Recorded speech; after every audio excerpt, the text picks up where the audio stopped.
যারা প্রতিবাদ করছে, আমিও তার মধ্যে একজন। তবে এই কথাগুলো তো মানুষের কাছে পৌঁছতে হবে।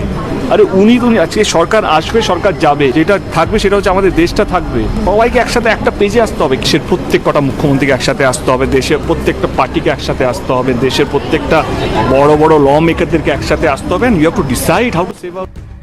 কলকাতার জনপ্রিয় সুপারস্টার দেব এবার বাংলাদেশের সাবেক প্রধানমন্ত্রী শেখ হাসিনার বিরুদ্ধে এমন এক বক্তব্য দিয়েছেন ভাই, যা শুনলে আপনার মাথা ঘুরে যেতে পারে। এক ভিডিও বার্তায় দেব স্পষ্ট ভাষায় জানিয়েছেন শেখ হাসিনাকে শাস্তির আওতায় আনতেই হবে। ওই ভিডিও বার্তায় দেব আরও জানান শেখ হাসিনার মতো নেতাকে দ্রুত শাস্তি দিতেই হবে। এই শাস্তি এমন হওয়া উচিত যা দেখে মানুষের মনে ভয় তৈরি হয়। বাংলার মাটিতে এরকম স্বৈরা শাসকের দৃষ্টান্ত আমাদের করতেই হবে। এমন শাস্তি দিতে হবে যেন মানুষ ভয় পায়, তাকাতে ভয় পায়।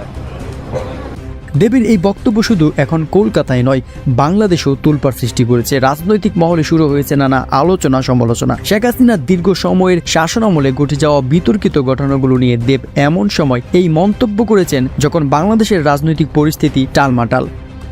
দেবের এমন মন্তব্য কি শুধুই ব্যক্তিগত মতামত, নাকি এর পেছনে রয়েছে কোনো রাজনৈতিক উদ্দেশ্য?